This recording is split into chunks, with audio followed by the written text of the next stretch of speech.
जय गणेश देवा. प्रिय मित्रांनो, आज आम्ही तुम्हाला गणेशजींची एक अतिशय सुंदर कथा सांगणार आहोत.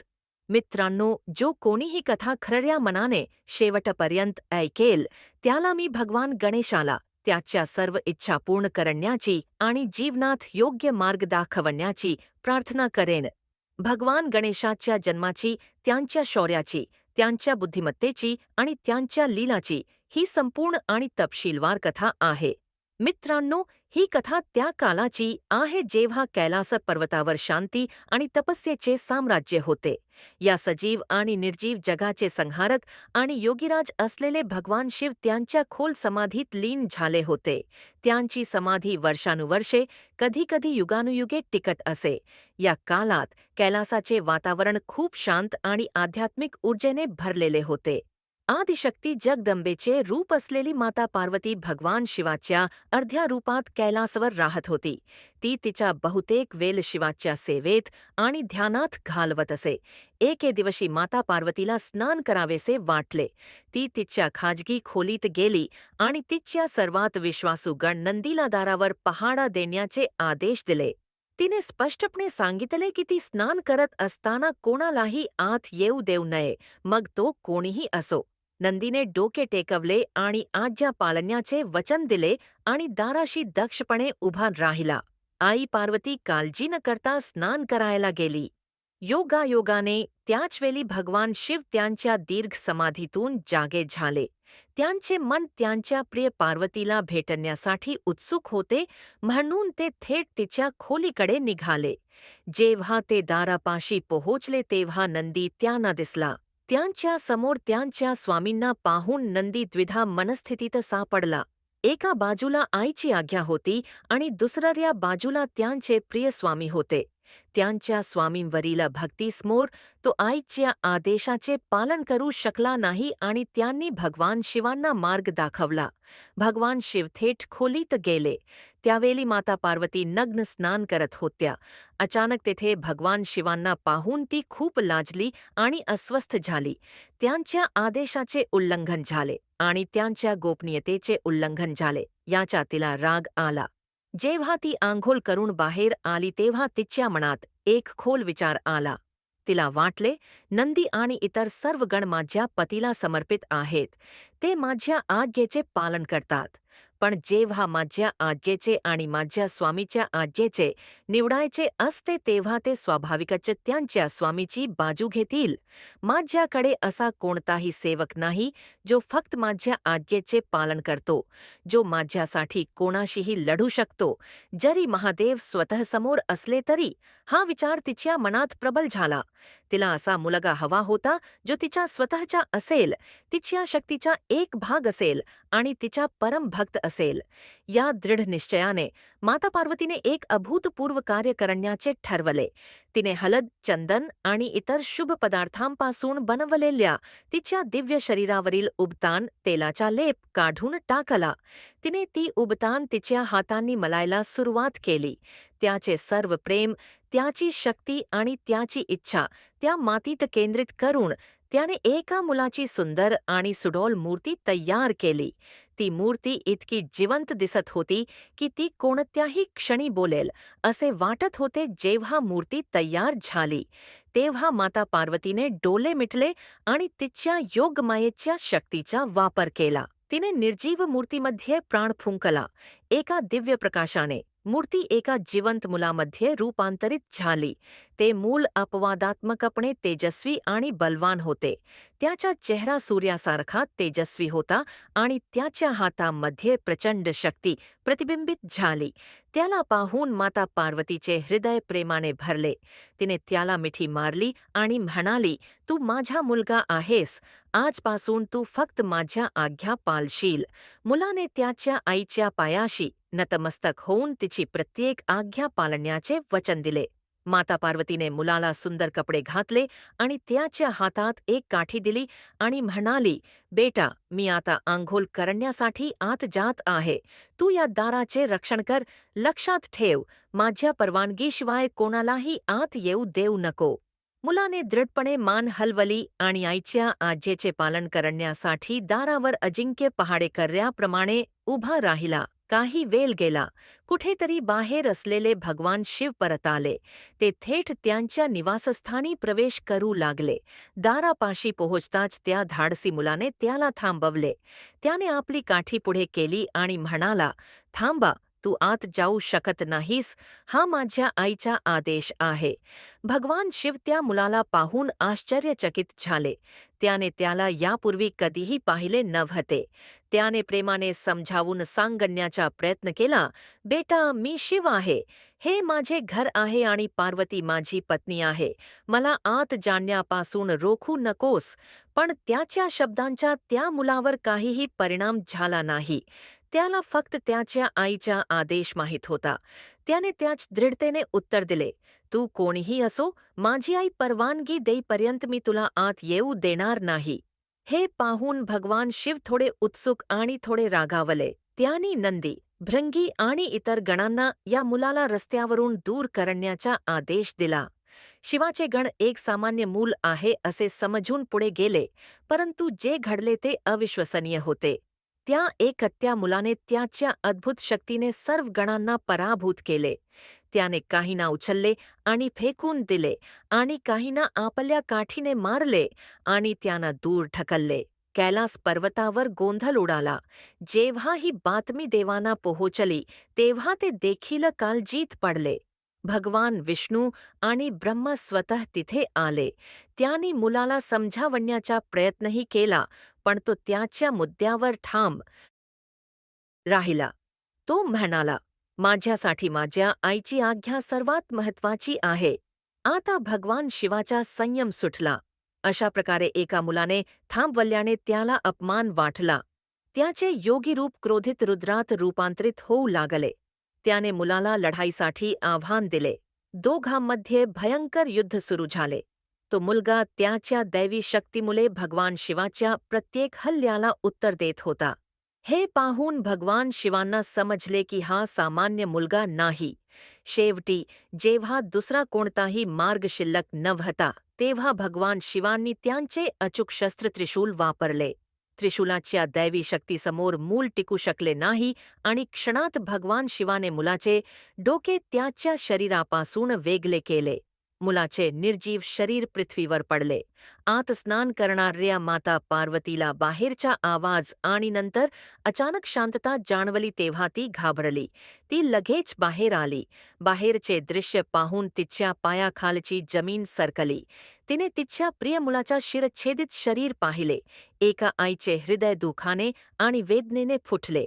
तिच्या प्रेमाचे रूपांतर क्षणार्धात भयानक रागात झाले. तिच्या डोळ्यांतून आगीच्या ज्वाला येऊ लागल्या आणि तिने आदिशक्ती महाकालीचे भयंकर रूप धारण केले. ती गर्जना करत म्हणाली, "बाहेरच्या जगात भटकंती करून नव्हे तर स्वतःच्या मुलांची आणि आईवडिलांची सेवा करून मोक्ष मिळतो." भगवान गणेशाच्या बुद्धिमत्तेला आणि ज्ञानाला मर्यादा नव्हती. ते केवळ देवतांमध्येच नव्हे तर ज्ञान आणि साहित्याच्या क्षेत्रातही अद्वितीय होते. याचा सर्वात मोठा पुरावा म्हणजे ते महाभारतासारख्या एका विशाल महाकाव्याचे लेखक बनले. हा तो काल होता जेव्हा महर्षी वेदव्यासांनी भारतातील महाभारताची संपूर्ण कथा आपल्या मनात रचली.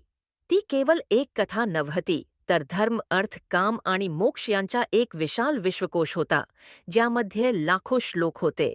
महर्षी व्यास हे महाकाव्य लिहून ठेवू इच्छित होते, परंतु त्यांच्यासमोर एक मोठी समस्या होती. त्यांच्या विचारांची गती खूप वेगवान होती. पृथ्वीवर असा कोणताही सामान्य लेखक नव्हता जो त्यांनी ज्या वेगाने श्लोक रचले त्या वेगाने श्लोक लिहू शकेल. या समस्येचे निराकरण करण्यासाठी महर्षी वेदव्यास परम भगवान ब्रह्माकडे गेले. त्यांनी ब्रह्माला आपली समस्या सांगितली. ब्रह्मदेवाने काही क्षण विचार केला आणि मग म्हणाले, "हे महर्षी, तुमच्या या महान कार्यासाठी फक्त एकच व्यक्ती सक्षम आहे आणि तो म्हणजे बुद्धीचे देव भगवान श्री गणेश. तुम्ही त्यांच्याकडे जा आणि त्यांना हे महाकाव्य लिहिण्याची विनंती करा." ब्रह्मदेवाच्या सल्ल्यानुसार महर्षी व्यास थेट कैलास पर्वतावर भगवान गणेशाकडे गेले. त्यांनी गणेशाची स्तुती केली आणि नंतर त्यांना महाभारत महाकाव्याचे लेखक होण्याची विनंती केली. ते म्हणाले, "हे गणपती, मी एक महाकाव्य रचले आहे. जे तुम्ही तुमच्या लेखणीने लिहावे अशी माझी इच्छा आहे. भगवान गणेश महर्षी व्यासांचा आदर करत होते. त्यांनी या महान कार्याला सहमती दर्शवली, परंतु त्यांनी एक अट ठेवली.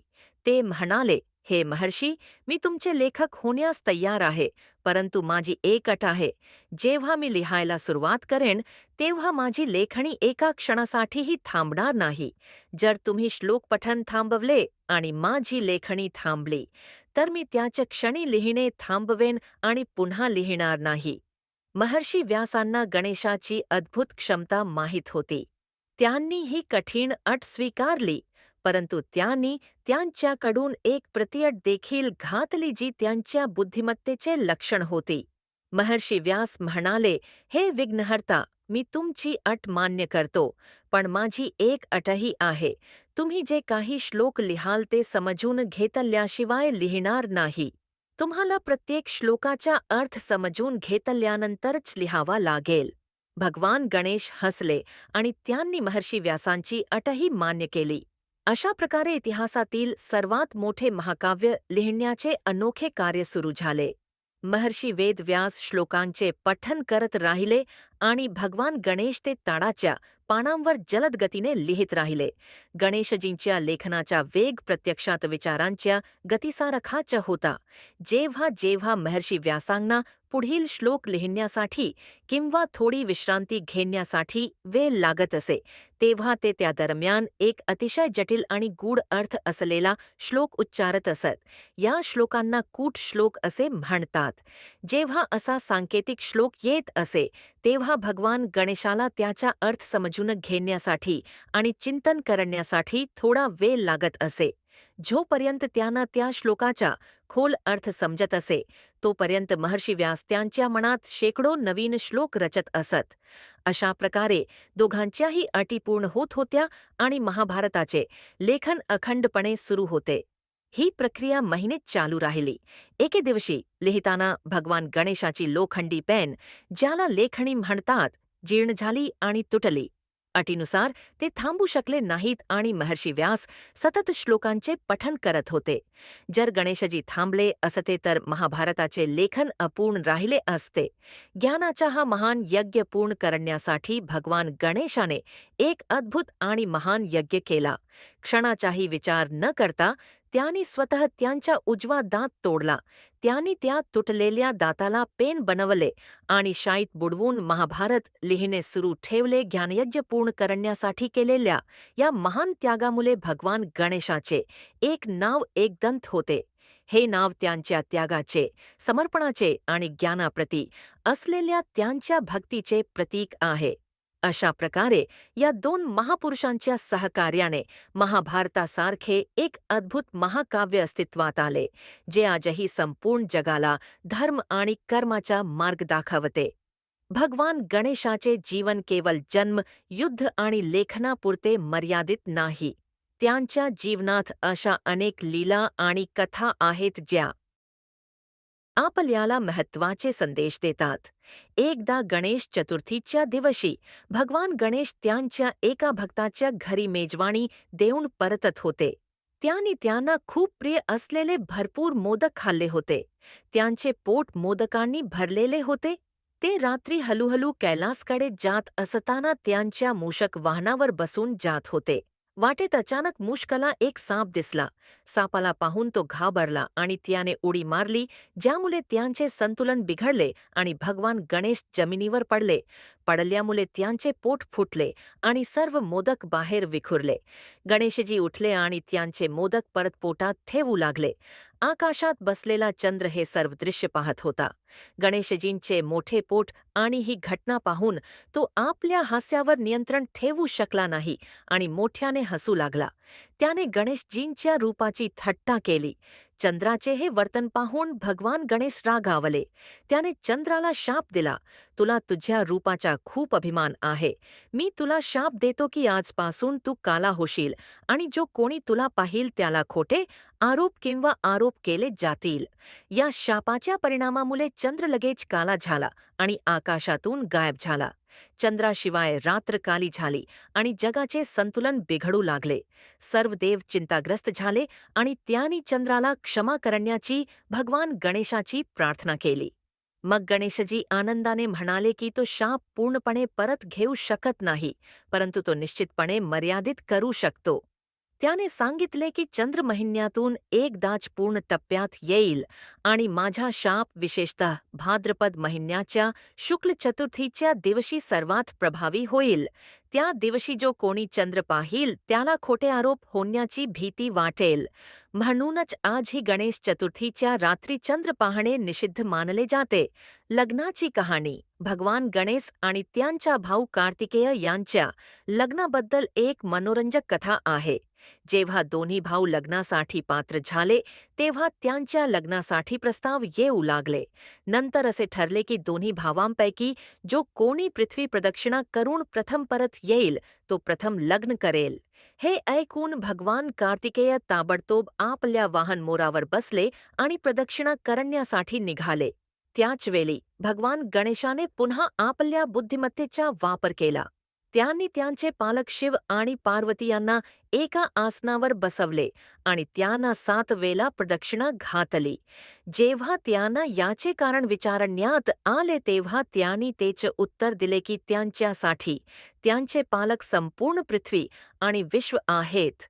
त्यांच्या बुद्धिमत्तेने प्रसन्न होऊन त्यांचे लग्न प्रजापती विश्वरूपाच्या 2 मुली रिद्धी आणि सिद्धीशी झाले. रिद्धी म्हणजे समृद्धी आणि सिद्धी म्हणजे आध्यात्मिक शक्ती. नंतर गणेशजींना रिद्धीपासून शुभ नावाचा मुलगा आणि सिद्धीपासून लाभ नावाचा मुलगा झाला.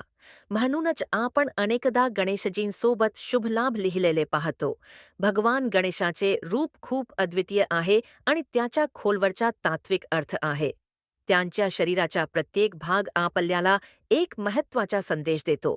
त्यांचे हत्तीचे डोके ज्ञान, बुद्धी आणि विवेकाचे प्रतीक आहे. हत्ती हा अतिशय बुद्धिमान आणि शांत प्राणी मानला जातो. तो आपल्याला शिकवतो की आपण प्रत्येक परिस्थितीत शांत राहून आपली बुद्धिमत्ता वापरली पाहिजे. त्याचा एक तुटलेला दात त्याग आणि समर्पणाचे प्रतीक आहे. तो आपल्याला हे देखील शिकवतो की आपण जीवनातील चांगल्या गोष्टी स्वीकारल्या पाहिजेत आणि वाईट गोष्टी सोडून दिल्या पाहिजेत. जसे हत्ती आपला एक दात कामासाठी वापरतो आणि दुसरा इतर कामांसाठी वापरतो. गणेशाचे मोठे कान, ज्याला सुकर्ण असेही म्हणतात, ते आपल्याला शिकवतात की आपण सर्वांचे लक्षपूर्वक ऐकले पाहिजे. फक्त एक चांगला श्रोताचे एक चांगला विद्वान बनू शकतो. ते आपल्याला निरुपयोगी गोष्टी काढून टाकण्याची आणि फक्त सार स्वीकारण्याची प्रेरणा देतात. त्याचे लहान तीक्ष्ण डोळे एकाग्रता आणि तीक्ष्ण दृष्टीचे प्रतीक आहेत. ते आपल्याला शिकवते की आपण आपल्या ध्येयावर पूर्णपणे लक्ष केंद्रित केले पाहिजे आणि जीवनातील सर्वात लहान तपशील देखील समजून घेतले पाहिजेत. त्याचे मोठे पोट, ज्याला लंबोदर देखील म्हणतात, ते दर्शवते की आपण जीवनात येणाऱ्या सर्व चांगल्या आणि वाईट गोष्टी समान भावनांनी पचवल्या पाहिजेत. आपण आनंदात जास्त उत्साहित आणि दुःखात जास्त निराश होऊ नये, तर आपल्या आत सर्व काही आत्मसात केले पाहिजे. त्याचे 4 हात त्याच्या सर्वव्यापीपणाचे आणि अफाट शक्तीचे प्रतिनिधित्व करतात. त्यांच्या एका हातात फास आहे, जो आसक्ती आणि आवडीवरील नियंत्रणाचे प्रतीक आहे. दुसऱ्या हातात अंकुश आहे, जो इंद्रिये आणि मनावरील नियंत्रणाचे प्रतीक आहे. तिसऱ्या हातात ज्ञान आणि साधना या गोड फलाचे प्रतीक असलेले मोदक आहे आणि चौथा हात वर्ध मुद्रित आहे, जो त्यांच्या भक्तांना आशीर्वाद आणि संरक्षण देतो. त्यांचे वाहन एक लहान उंदीर आहे, जो तर्क, इच्छा आणि अहंकाराचे प्रतीक आहे. एक लहान उंदीर सर्व काही चावतो. त्यावर स्वार होऊन गणेश दाखवतो की त्याने त्याच्या इच्छा आणि अहंकारावर पूर्णपणे विजय मिळवला आहे. ते आपल्याला आपल्या मनावर आणि इच्छांवर नियंत्रण ठेवण्याचा संदेश देखील देते. अशा प्रकारे भगवान श्री गणेशाची जीवनकथा केवळ चमत्कार आणि लीलांचा संग्रह नाही, तर ती जगण्याची कला आहे. ते आपल्याला शिकवतात की भक्तीवर अढळ श्रद्धा, ज्ञानात नम्रता आणि कृतीत निःस्वार्थ समर्पण असले पाहिजे. ते विघ्नहर्ता आहेत कारण ते आपली बुद्धी शुद्ध करतात आणि आपल्याला योग्य मार्ग दाखवतात, ज्यामुळे जीवनातील सर्व अडथळे आपोआप नाहीसे होतात. ते गणपती आहेत कारण ते आपल्याला शिकवतात की एक चांगला नेता तो असतो जो सर्वांना सोबत घेऊन जातो आणि सर्वांच्या कल्याणाचा विचार करतो. तो एक दंत आहे जो आपल्याला ज्ञान आणि धर्मासाठी त्याग करण्याची प्रेरणा देतो. भगवान गणेशाचे जीवन आणि रूप आजही लाखो लोकांसाठी प्रेरणास्त्रोत आहे. तो प्रत्येक घरात, प्रत्येक मनात एक शुभ आणि प्रिय देवता म्हणून राहतो. त्याची पूजा करून आपण प्रत्यक्षात आपल्या स्वतःच्या बुद्धिमत्तेला, आपल्या स्वतःच्या विवेकबुद्धीला आणि आपल्या स्वतःच्या आंतरिक शक्तींना आवाहन करतो. एकेकाली संपत्ती आणि समृद्धीच्या देव कुबेराला त्याच्या संपत्ती आणि वैभवाचा खूप अभिमान वाटू लागला. त्याला वाटले की तो तिन्ही लोकांमध्ये सर्वात श्रीमंत आहे आणि त्याने सर्व देवांसमोर आपले वैभव प्रदर्शित करावे. यासाठी त्याने कैलास पर्वतावर एक भव्य मेजवानी आयोजित करण्याचा निर्णय घेतला. कुबेर स्वतः भगवान शिवांना आमंत्रित करण्यासाठी कैलासला पोहोचला. खूप नम्र असल्याचे भासवत त्याने भगवान शिव आणि देवी पार्वतीला त्याच्या ठिकाणी मेजवानीसाठी आमंत्रित केले. भगवान शिव सर्वज्ञ आहेत. त्याला कुबेराच्या मनात लपलेला अहंकार लगेच समजला. तो हसत म्हणाला, हे कुबेर, मी एक योगी आहे. या मेजवानीत मला काय करायचे आहे? हो, माझा मुलगा गणेश अण्णाला खूप आवडतो. तू त्याला सोबत घेऊन जा. तो नक्कीच तुमच्या मेजवानीत सामील होईल. कुबेर खूप आनंदी झाला. त्याला वाटले की एक लहान मूल किती अन्न खाऊ शकते. तो भगवान गणेशाकडे गेला आणि त्याला मोठ्या आदराने मेजवानीसाठी आमंत्रित केले. भगवान गणेशानेही त्याच्या वडिलांच्या आज्ञेचे पालन करून आमंत्रण स्वीकारले.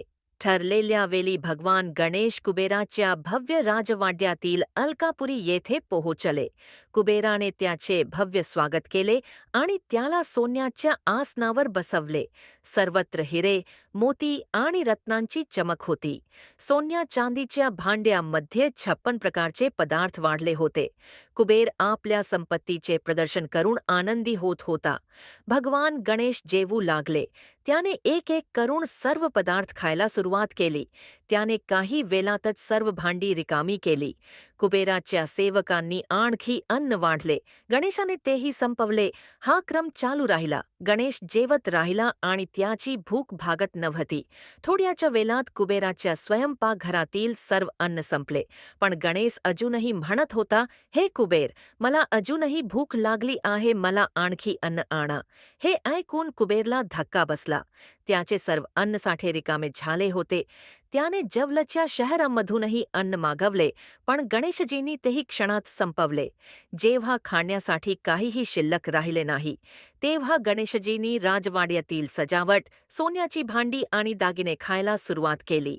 तो म्हणू लागला, कुबेर, तू मला उपाशी ठेवून माझा अपमान केला आहेस. आता मी तुला खाईन. हे पाहून घाबरलेला कुबेर आपला जीव वाचवण्यासाठी धावला. तो थेट कैलास पर्वतावर गेला आणि भगवान शिवाचा आश्रय घेतला आणि रडत म्हणाला, हे महादेव, कृपया माझे रक्षण करा.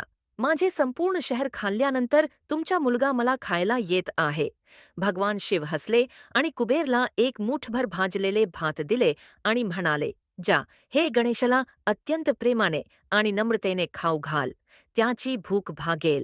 कुबेर थरथर कापत गणेशाकडे गेला. त्याने त्याच्या अभिमानाची माफी मागितली आणि अतिशय नम्रतेने गणेशाला एक मुठभर तांदूळ अर्पण केला. भगवान गणेशाने ते भात खाल्ल्याबरोबर त्याची भूक लगेचच भागली आणि तो तृप्त होऊन हसू लागला. मग कुबेराला त्याची चूक कळली. त्याचा सर्व अभिमान नष्ट झाला.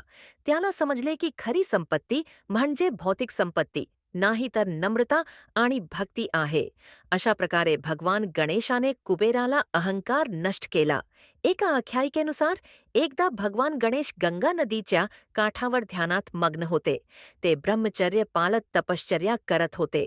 त्याच वेळी धर्मात्मजाची कन्या देवी तुलसी तेथून जात होती.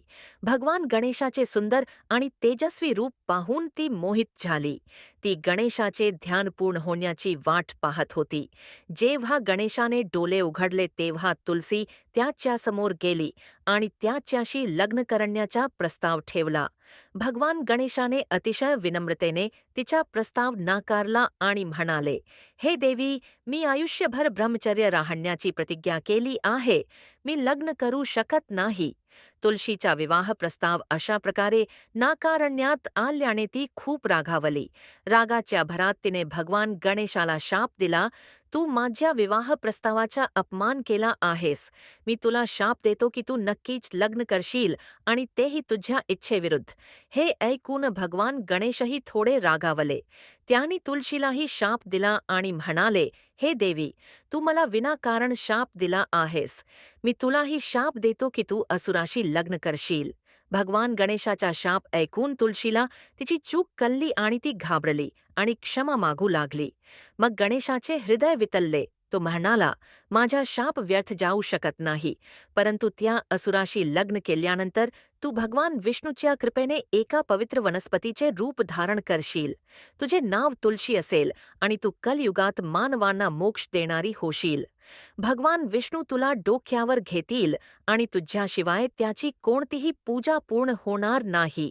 पण तू माझ्या तपश्चर्येत अडथळा आणला आहेस, म्हणून माझ्या कोणत्याही प्रार्थनेत तुळशीची पाने अर्पण केली जाणार नाहीत. म्हणूनच आजही गणपतीच्या पूजेमध्ये तुळशीची पाने अर्पण करणे निषिद्ध मानले जाते. तर भगवान विष्णूची पूजा तुळशीशिवाय अपूर्ण राहते. भगवान गणेशाच्या लग्नाची कथा देखील खूप मनोरंजक आहे. आधी सांगितल्याप्रमाणे गणेश आणि त्यांचा मोठा भाऊ कार्तिकेय यांच्या लग्नासाठी एक स्पर्धा आयोजित करण्यात आली होती. विश्वाची प्रदक्षिणा केल्यानंतर जो प्रथम परत येईल त्याचे लग्न प्रथम होईल. कार्तिकेय आपल्या मोरावर बसून उडून गेला, तर गणेशाने आपल्या पालकांना प्रदक्षिणा घालून स्पर्धा जिंकली. त्याच्या अद्भुत बुद्धिमत्तेने प्रजापती विश्वरूपने त्याच्या 2 सुंदर आणि सद्गुणी मुली रड्डी आणि सिद्धीचा विवाह भगवान गणेशाला प्रस्तावित केला. भगवान शिव आणि माता पार्वती यांच्या संमतीने हा विवाह मोठ्या थाटामाटात साजरा करण्यात आला. नावाप्रमाणेच रड्डी ही भौतिक समृद्धी, संपत्ती आणि यशाची देवी आहे. सिद्धी ही आध्यात्मिक ज्ञान, अलौकिक शक्ती आणि आत्मसाक्षात्काराची देवी आहे. अशा प्रकारे रिद्धी आणि सिद्धीचा भगवान गणेशाशी विवाह हा अर्थ देतो की जिथे ज्ञान आणि विवेक आहे, तिथे भौतिक आणि आध्यात्मिक दोन्ही यश आपोआप येते. भगवान गणेश आणि देवी रिद्धीला शुभ नावाचा मुलगा झाला. शुभ म्हणजे शुभ किंवा सौभाग्य. त्याच्याप्रमाणे देवी सिद्धीने त्यांना दुसरा मुलगा दिला, ज्याचे नाव लाभ असे ठेवले. लाभ म्हणजे नफा किंवा लाभ. म्हणूनच दिवाळीसारख्या शुभ प्रसंगी व्यापारी आणि गृहस्थ त्यांच्या आस्थापनांच्या आणि घरांच्या दारावर शुभ लाभ लिहितात. हे भगवान गणेशाच्या कुटुंबाचे प्रतीक आहे, जे आपल्याला संदेश देते की गणेशाची पूजा केल्याने आपल्या जीवनात शुभ आणि नफा दोन्ही येतात आणि आपल्या सर्व इच्छा पूर्ण होतात. भगवान गणेशाला एक मुलगी आहे, ज्याचे नाव संतोषी आहे. अशी ही मान्यता आहे, जी समाधानाची देवी म्हणून पूजली जाते. भगवान गणेशाच्या संदर्भात सृष्टीच्या सुरुवातीपासूनच त्यांना विघ्नहर्ता म्हणून पूजले जाते. त्याचे कार्य कधीही संपत नाही. जोपर्यंत विश्व अस्तित्वात आहे, जोपर्यंत शुभ कार्य केली जातात, तोपर्यंत अडथळे येतच राहतील आणि त्या अडथळ्यांना दूर करण्यासाठी भगवान गणेशाची उपस्थिती आवश्यक असेल. ते ओंकार स्वरूप आहेत, जे विश्वाचा मूळ ध्वनी आहे. ज्याप्रमाणे ओमला अंत नाही, त्याच्याप्रमाणे भगवान गणेशालाही अंत नाही. थोडक्यात, भगवान गणेश कधीही मरण पावले नाहीत. ते शाश्वत आहेत, अविनाशी आहेत आणि आजही ते त्यांच्या भक्तांचे आवाहन ऐकून त्यांच्या सर्व अडथळ्यांना दूर करण्यास सदैव तत्पर आहेत. ते प्रत्येक शुभ कार्याच्या सुरुवातीला अस्तित्वात असतात आणि यशाच्या रूपात शेवटपर्यंत त्यांच्या सोबत राहतात. हे गणपती, हे विघ्नहर्ता, तुमच्या लीलांचा सागर अथांग आहे. तुमचे ज्ञान अनंत आहे आणि तुमचा महिमा अगणित आहे. फक्त तुमची कहाणी ऐकून आणि सांगून जीवनातील सर्व पापांचा नाश होतो आणि पुण्य निर्माण होतात. आम्ही तुमच्या जन्माची अद्भुत कथा ऐकली. तुम्ही प्रथम पूजनीय होण्याचे रहस्य शिकलो आणि महाभारताचे लेखक म्हणून तुमचे महान बलिदान समजून घेतले. आता आपण तुमच्या जीवनातील इतर लीलांमध्ये प्रवेश करतो जे तुमच्या चारित्र्याचे विविध पैलू प्रकट करतात. कधी तुम्ही एक पराक्रमी योद्धा असता, कधी एक निष्पाप बालक असता, कधी तुम्ही एक कुशल रणनीतिकार असता, कधी करुणा आणि क्षमेचे अगदी मूर्त स्वरूप असता. भगवान गणेशाच्या एकदंत नावामागे लपलेल्या त्याग आणि आदराच्या भावनेची आणखी एक कहाणी आपल्याला त्यांच्या शौर्याची, उंची तसेच त्यांच्या वडिलांवरील त्यांची भक्ती आणि ज्येष्ठांप्रती असलेला आदर दाखवते. हा प्रसंग भगवान विष्णूच्या 6व्या अवताराशी संबंधित आहे. अत्यंत क्रोधी आणि परम तपस्वी भगवान परशुराम, जे भगवान शिव यांचे अनन्य शिष्य देखील होते. एकदा त्यांच्या सर्व शत्रूंचा नाश केल्यानंतर भगवान परशुराम त्यांचे प्रिय गुरु भगवान शिव यांना पाहण्याच्या इच्छेने कैलास पर्वतावर आले. त्यांचा प्रवास लांब होता आणि त्यांचे हृदय त्यांच्या गुरूंच्या चरणी स्थान मिळविण्यासाठी उत्सुक होते. जेव्हा ते कैलासाचे दिव्य दरवाजे ओलांडून भगवान शिवाच्या खाजगी कक्षाजवळ पोहोचले, तेव्हा त्यांना दिसले की एक तेजस्वी बालक दाराचे रक्षण करत आहे. ते बाल दुसरे तिसरे कोणी नसून स्वतः भगवान गणेश होते. त्यावेळी भगवान शिव आणि जगाची आई माता पार्वती त्यांच्या खोलीत खोल विश्रांतीच्या स्थितीत होते. कैलासावर एक दिव्य शांती पसरली होती. भगवान गणेशाने परशुरामांना येताना पाहिले. त्याने त्याची तेजस्विता आणि आध्यात्मिक शक्ती ओळखली आणि अतिशय नम्रपणे हात जोडून त्याला नमस्कार केला. मग तो म्हणाला, हे भृगुवंशातील महान ऋषी, तुमचे कैलासात स्वागत आहे, पण मी तुम्हाला विनंती करतो की तुम्ही काही क्षण येथे दाराशी थांबा. माझे पूज्य वडील आणि आई यावेळी विश्रांती घेत आहेत आणि कोणत्याही प्रकारे त्यांची शांती भंग करणे योग्य होणार नाही. ते जागे होताच मी तुम्हाला स्वतः आत घेऊन जाईन. भगवान परशुराम त्यांच्या उग्र स्वभावासाठी आणि क्रोधी स्वभावासाठी तिन्ही लोकात प्रसिद्ध होते. एका मुलाने थांबवणे त्यांना असह्य अपमान वाटले. त्यांचा धीर सुटला आणि त्यांनी कपालावर कुरघोडी केली. तो संतप्त स्वरात म्हणाला, अरे बाला, मला थांबवण्याची तुझी हिंमत कशी झाली? तू मला ओळखत नाहीस का? मी परशुराम आहे, शिवाचा परम शिष्य. ज्ञाने या पृथ्वीला 21 वेळा क्षत्रिय रहित केले आहे. माझ्या आणि माझ्या गुरुमध्ये कोणीही येऊ शकत नाही. माझ्या मार्गातून निघून जा, अन्यथा परिणाम चांगला होणार नाही. त्याच्या क्रोधाचा भगवान गणेशावर काहीही परिणाम झाला नाही. त्याने त्याच शांत आणि दृढ स्वरात उत्तर दिले, हे मुनिवर, मी तुमच्या पदाचा, तुमच्या शक्तीचा आणि तुमच्या गुरुवरील भक्तीचा पूर्ण आदर करतो. परंतु एक मुलगा म्हणून सध्या माझे कर्तव्य माझ्या पालकांची सेवा करणे आणि त्यांच्या शांतीचे रक्षण करणे आहे. हे माझे कर्तव्य आहे आणि मी त्यापासून दूर जाऊ शकत नाही. म्हणून मी तुम्हाला आता प्रवेश करू देऊ शकत नाही. गणेशजींचे हे ठाम उत्तर ऐकून परशुरामांचा राग 7व्या आकाशात पोहोचला. त्यांनी हा थेट अवमान आणि गंभीर अपमान मानला. त्यांनी आपली कुऱ्हाड उचलली आणि म्हणाले, अरे मूर्ख बाला, तू माझ्या क्रोधाला आव्हान दिले आहेस. आता तुला माझ्या शक्तीचा सामना करावा लागेल. असे म्हणत परशुरामांनी गणेशजींवर हल्ला केला. भगवान गणेश देखील युद्धासाठी सज्ज झाले. दोघांमध्ये एक भयंकर आणि अविश्वसनीय युद्ध सुरू झाले. त्या दोन महाशक्तींच्या युद्धाने कैलास पर्वत थरथर कापू लागला. परशुरामांनी त्यांची सर्व दैवी शस्त्रे वापरण्यास सुरुवात केली, परंतु भगवान गणेश त्यांचे बाण त्यांच्या सोंडेने पकडून तोडत असत किंवा त्यांच्या गद्याच्या वाराने त्यांना निष्प्रभ करत असत. ज्या शस्त्रांनी परशुरामांनी महान राक्षसांना आणि राजांना मारले होते, ते सर्व शस्त्रे गणेशासमोर निरर्थक ठरत होती. हे पाहून परशुराम अत्यंत आश्चर्यचकित झाले आणि आणखी रागावले. जेव्हा त्यांचे सर्व प्रयत्न अयशस्वी झाले, तेव्हा त्यांनी शेवटी त्यांचे ब्रह्मास्त्र, त्यांचे अजिंक्य शस्त्र वापरण्याचा निर्णय घेतला. ते त्यांचे दिव्य परशु होते, जे त्यांना स्वतः भगवान शिव यांनी दिले होते. हा परशु अजिंक्य होता आणि त्याची शक्ती अतुलनीय होती. परशुरामांनी मंत्रांचा जप केला आणि त्या दिव्य परशुला त्यांच्या सर्व शक्तीने भगवान गणेशाकडे फेकताच कैलासाचे वातावरण शांत झाले. गणेशाने परशुला त्यांच्या दिशेने येताना पाहिले आणि त्यांनी ते लगेच ओळखले. त्यांनी स्वतःशी विचार केला, हे माझ्या परमपूज्य पित्याचे शस्त्र आहे. ते माझ्या वडिलांच्या वैभवाचे आणि त्यांच्या शक्तीचे प्रतीक आहे. मी माझ्या वडिलांच्या शस्त्राचा अपमान कसा करू शकतो? जर मी ते थांबवले किंवा माझ्या कोणत्याही शस्त्राने त्याचा प्रतिकार केला तर ते माझ्या वडिलांचा अपमान होईल. आपल्या वडिलांच्या सन्मानाचे रक्षण करणे हे मुलाचे कर्तव्य आहे, मग ते कितीही महाग असले तरी. हे ठरवल्यानंतर भगवान गणेशाने त्या विनाशकारी कुऱ्हाडीचा हल्ला थांबवण्याचा कोणताही प्रयत्न केला नाही. ते शांतपणे उभे राहिले आणि अतिशय नम्रतेने त्यांच्या डाव्या दातावर तो शक्तिशाली प्रहार केला. भगवान शिवाने दिलेल्या कुऱ्हाडीचा बल इतका प्रचंड होता की तो लागताच भगवान गणेशाचा डावा दात मुलापासून तुटून जमिनीवर पडला.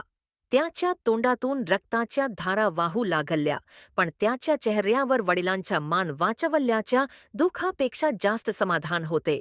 या भयंकर युद्धाच्या आवाजाने आणि कुऱ्हाडीच्या हल्ल्याच्या आवाजाने भगवान शिव आणि माता पार्वतीची झोप भंगली. ते लगेच त्यांच्या खोलीतून बाहेर पडले. बाहेरचे दृश्य पाहून माता पार्वतीचे हृदय थरथर कापले. तिने तिचा लाडका मुलगा रक्ताने माखलेला आणि तुटलेला दात असलेला पाहिला. एका आईच्या प्रेमाचे क्रोधात रूपांतर झाले. तिला राग आला आणि परशुरामला शिक्षा करण्यासाठी तिने दुर्गा रूप धारण केले, पण मग भगवान गणेशाने त्याच्या आईला थांबवले. तो म्हणाला, नाही आई, त्याला क्षमा कर. त्याने जे काही केले ते त्याच्या गुरुभक्तीमुळे केले आणि मी जे काही भोगले ते माझ्या पितृभक्तीमुळे भोगले. यात कोणाचाही दोष नाही. तिच्या मुलाकडून अशी अद्भुत सहनशीलता, क्षमा आणि ज्ञान ऐकून माता पार्वतीचा राग शांत झाला.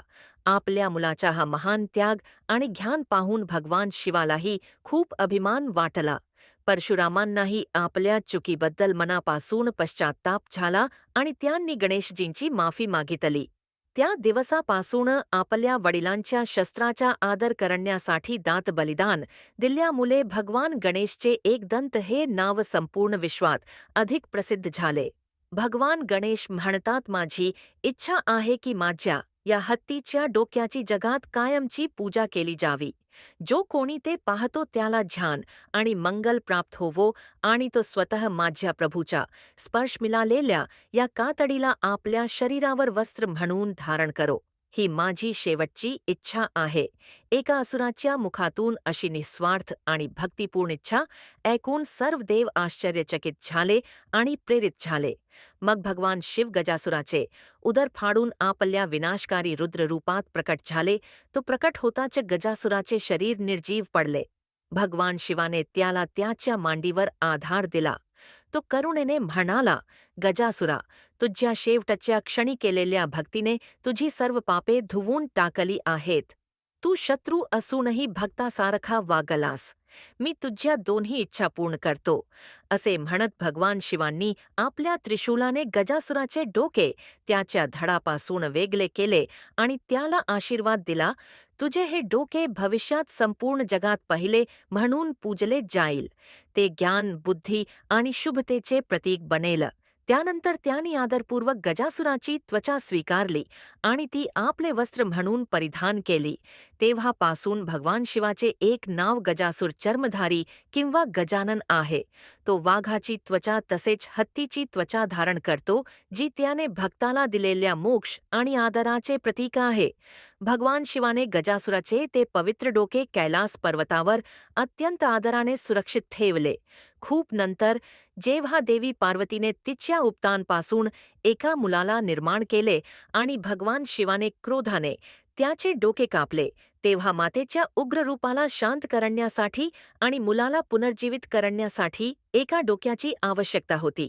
एका आख्यायिकेत सांगितल्याप्रमाणे भगवान शिवने आपल्या अनुयायांना डोके शोधण्यासाठी उत्तरेकडे पाठवले नाही. उलट त्यांनी स्वतः ज्याला पूज्य मानण्याचे आशीर्वाद दिले होते त्या दिव्य आणि पवित्र गजासुराचे डोके त्या मुलाच्या शरीराशी जोडले. अशा प्रकारे गजासुराची भक्ती देखील पूर्ण झाली आणि माता पार्वतीचा मुलगा देखील पुनर्जीवित झाला. ते मूल दुसरे तिसरे कोणी नसून स्वतः भगवान गणेश होते. गजासुराचे डोके मिळाल्यामुळे त्याला गजानन म्हटले गेले आणि तो त्याच्या मागील रूपापेक्षा अधिक पूजनीय आणि शुभ झाला. ही अद्भुत लीला आपल्याला देवाच्या योजना किती खोल आहेत हे शिकवते. असुराचा नाश भविष्यात होणाऱ्या एका महान शुभ घटनेचा आधार बनतो. ही कथा भक्तीची शक्ती दर्शवते, जी असुराला देखील मोक्ष आणि दिव्यत्वाचा भाग बनवू शकते. मित्रांनो, पुढच्या व्हिडिओमध्ये भेटूया. तोपर्यंत आनंदी राहा आणि स्वतःची काळजी घ्या आणि भगवान श्री गणेश तुम्हाला आणि आपल्या सर्वांना आशीर्वाद देवो.